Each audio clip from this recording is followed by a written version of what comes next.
Alright guys, check it out. So I do the weapon testing. So I've got on a pulse rifle. It's called the Battle Scar. By the way, kinetic tremors is an amazing perk for PvE. I also have on counterbalance stock. I tried to get it as stable as possible for the most part. What you're trying to do, you want range, but you also want to take out the bounce, right? And the more stable it is, the less it bounces. But you can see it does have a bit of a bounce and it pulls off to the left. Now let's see if we can do something about that. So, Doom Eternal is the game pack that I recommend instead of Destiny 2, since the Destiny 2 one does have a lot of bugs, but I'm going to test both for you guys right now. So, in order to switch up what the recoil value is, go to your adjustables. So you have to get this at anti-recoil 52. Let's try it 50 to get started. Also, in-game controller sensitivity is at 6. Because the higher your sensitivity goes, the more recoil and aim assist kick in the game. Nothing you would do inherently on your own, it's just that's how it works. So, moving on. So it's still pulling down too much. And you see it does pull slightly to the left. So, let's move this. Let's try 45. Okay. 45 is a lot better, but it's still moving horizontally. So we want to switch that. All right. And go. Now it's going too far the other way. So let's switch it back. Horizontal. Let's try 22. Okay, and here we go. There we go. So a little bit of pull to the right, but you see it's a lot more tighter of a group, a lot more tightly grouped. I think I had it correct at -20. Let's put it back at -20. I'm not sure what happened that first time.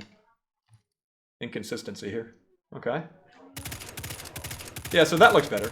It is still pulling this direction, so we want to make sure we get that fixed. Let's try 21.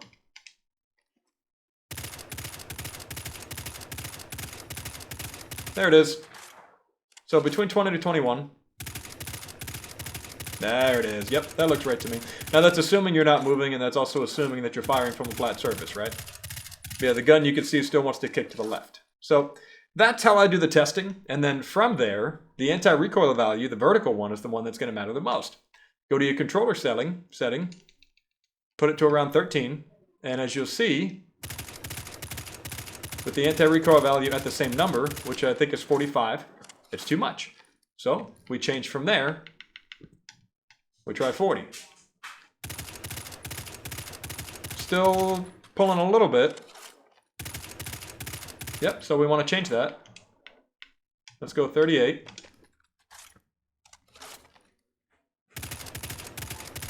And the horizontal value, as you can see, is pulling too much as well. So we're going to have to put that back as well. So, okay, 38's okay. Let's go 37. And let's bring this back to 15. There we go. Nope. Yep, still too much. So the horizontal value went too much in one direction. Let's try 18. At least you guys can get an idea of how I do this, so you know that my settings are legit.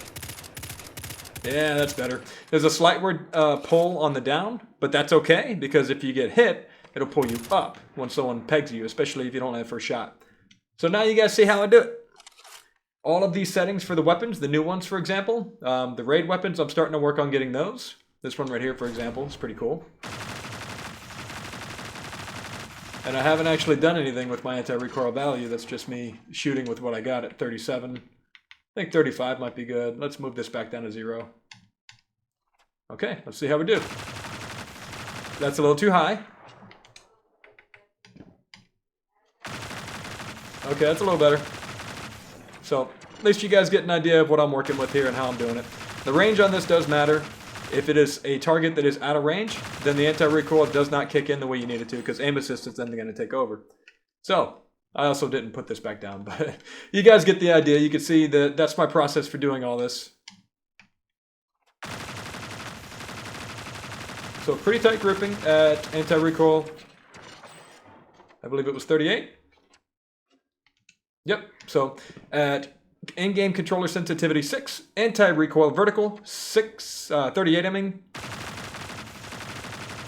Could be a little better, but that ain't bad. it does pull back down when it's halfway through the magazine. Okay. I hope this helps you out, my dude, so you can see what I'm doing here and how I work all of this. Yeah, the Destiny 2 pack is good, but I consider that to be my backup pack. And the reason I do it that way is because I found that it just is not as consistent as the Doom Eternal pack. Yeah, you see what I mean? So let's try this. Pull out the heavy, pull out this one. Still doesn't work. So you can see the anti-recoil value for the Destiny 2 pack is not working. That's why I usually use Doom Eternal. Even though I can switch it, even though I can change things, you know, let's try, you know, this at 52. Pull out the heavy, pull out the thing. It just doesn't work, which is why I've been using Doom Eternal as my backup game pack. And I base a lot of my values off of Doom Eternal because that one is more consistent.